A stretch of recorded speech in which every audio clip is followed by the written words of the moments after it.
Hey, okay, so we've already warped your loom, gotten started with the weaving, talked a little about needles and yarn, and you've got an inch or two of plain weave on your loom.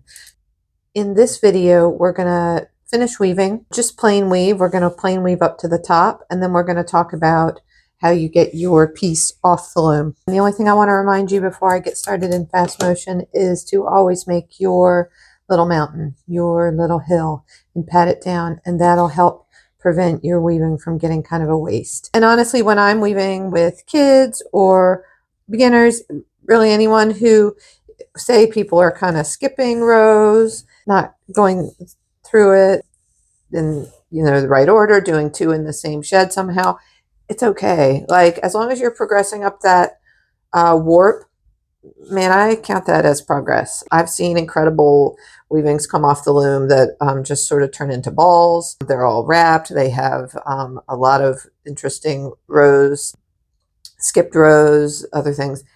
It's really all good. I like whatever people are doing on the loom. So if you want to make it super neat and tidy, also awesome. Okay, I'm going to kick it into high gear here. One thing I want to mention when it comes time to make a new color, I'm going to use this blue. What I like to do is leave a tail. At least 6 inches is ideal. And then I weave it back in after I take it off, or before I take it off, but after the piece is finished. I'm going to switch the yarn because this nice thick one goes faster. Word to the wise, you're working with kids or other folks, you have a time crunch or you just don't want it to take all day. A nice fat yarn weaves up really fast and is awesome. Okay, I'm stopping here because I want to have enough room to comfortably show you how to tie off, and you tie off before taking your weaving off the loom. If you take your weaving off now, it'll kind of just like spring apart. It looks really nice because it's got this nice tension in it, but we need to tie up those ends before we get it off or it kind of falls apart. Okay, so the first thing I do is I take out the heddle bar. So now I have this nice space to work with. Now, there are 2 main ways that I like to teach to take your piece off the loom. The first one is simple, and it is taking your threads and tying a knot. So let me show you the 2 different ways I like to do it. You can do one at a time, in which you either cut or pull that first off the first tooth, and then you have your warp thread here, and as you see, I cut it. And then you can do one of 2 things. You can do a little square knot like this, or granny, whatever suits your fancy, like that.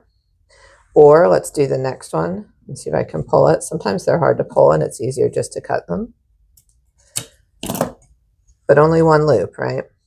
So then the other way you can do that single loop one is to do a wrap knot like that you kind of snug down against the threads.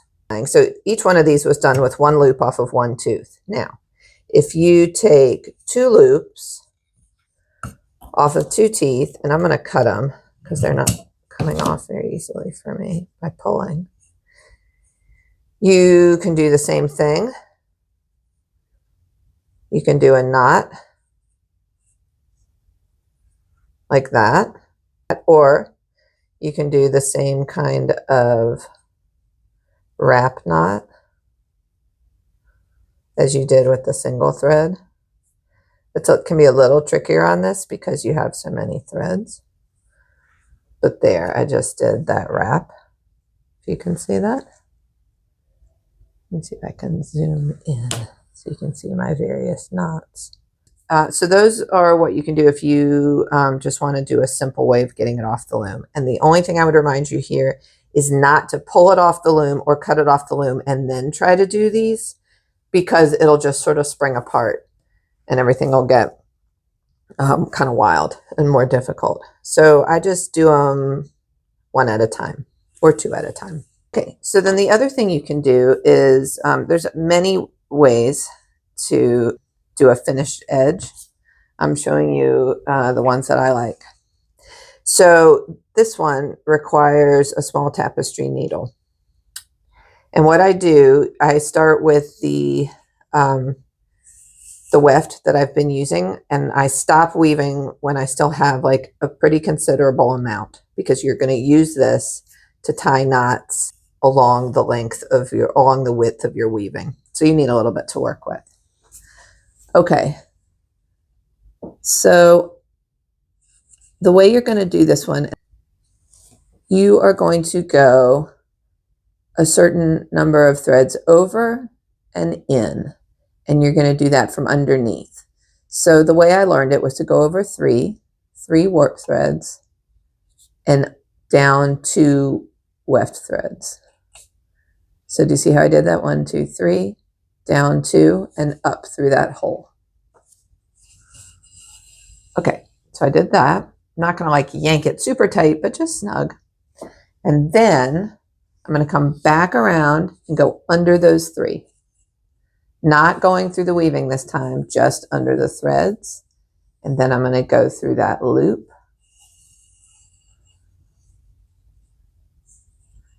And it makes a little knot. Now,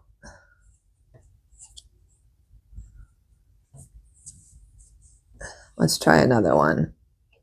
Okay, so from underneath, we're going to go over 3, down 2, poke the needle out. You see where that is, right?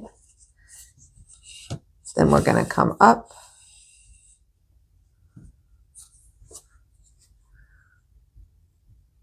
Under again, but not through the weaving. And then through the loop.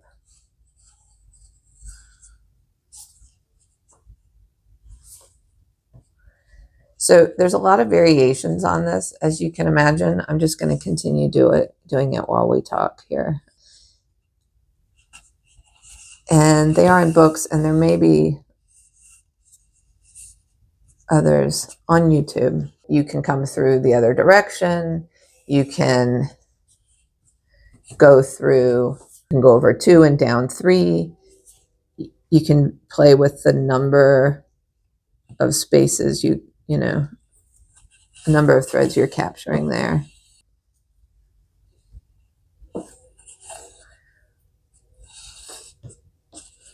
But this is the one that I've come up with that lets me sort of make enough progress to feel good, but is not so chunky. It still has kind of a nice finished look. Now, what if I came through the other way? Let me just try this. Oops.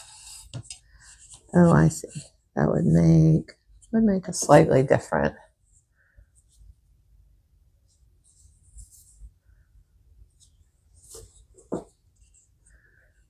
So here I go over 3 and down 2, out, under, and then back through from the other direction, and up. And you'll see the way that knot looks different from these knots a little bit. I think I'll do that for the rest of this so that we can compare.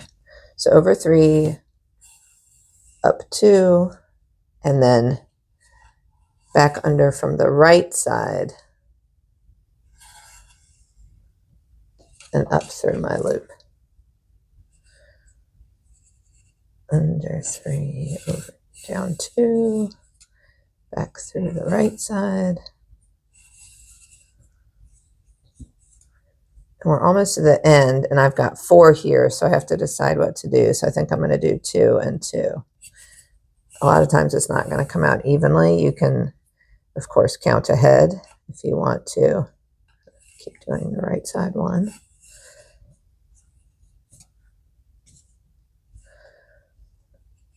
If you want to be a little more accountable there.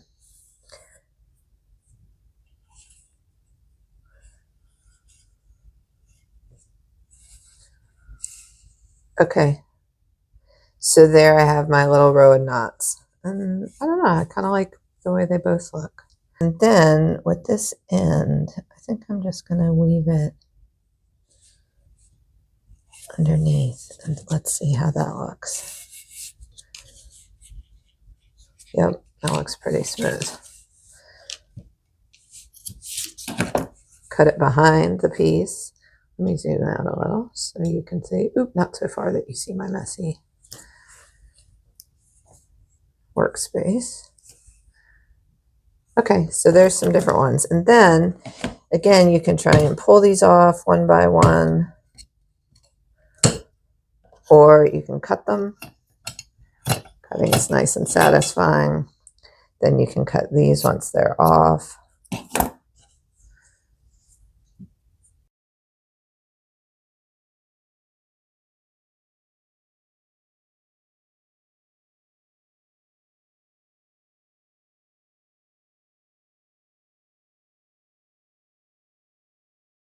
So that's the top end. Now for the other end. You may notice that my loom was not moving around in this video, and that is because I have stuck it down with a piece of tape. So to get it off, what I do is I start on the right side, because that's where your thread will unwind the easiest. Over here, it's kind of trapped under the thread as you wound it on. So hopefully this warp thread is a little thick. There, so you unwind it off the keeper slot. And then for this keeper slot, you have to unwind the weaving. Let me see if I can show you that a little more clearly and not in a crazy way. There. All right, so then you have your piece. And what I usually do at this point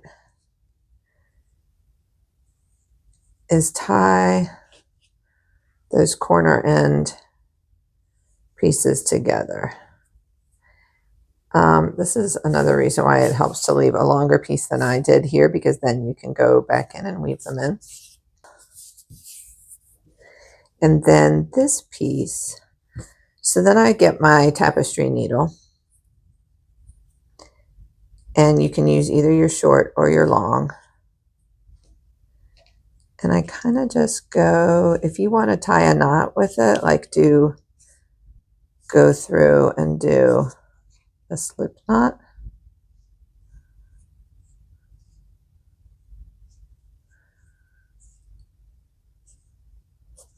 That will help it stay. And then you can go in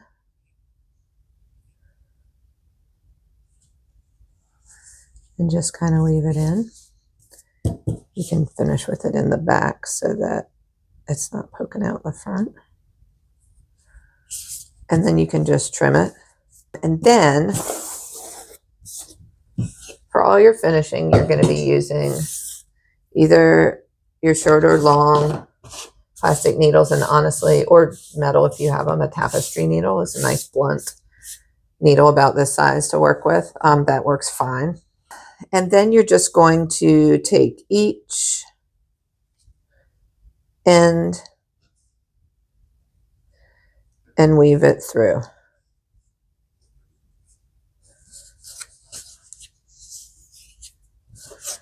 And it may show a little, or you can kind of push around the yarn so it doesn't. It's really short and you have a hard time like getting to the fabric after you've